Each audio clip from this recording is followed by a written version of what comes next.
Hello guys, नमस्ते सेवारो हजुरहरूले फेरि पनि स्वागत छ मेरो युट्युब च्यानलमा। आज त म जाँदैछु मार्केट किन गएको भन्दाखेरि मलाई ल्याउनु थियो साग।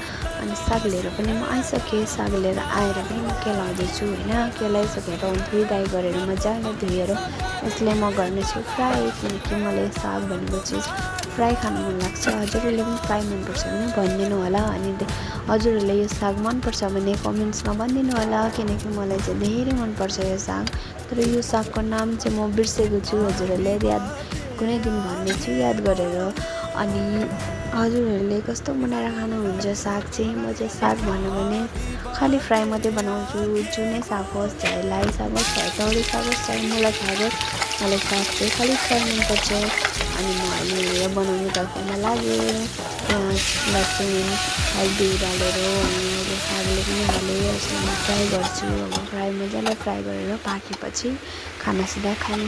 साग मात्रै बनायो भनेर नसोच्नु होला, मैले अलरेडी दाल बनाइसकेको छु। अनि सागमा अहिले अलिकति मैले नुन लगाएँ। नुन अनुसार स्वाद अनुसार नुन भन्छ नि। Thank you guys, by by.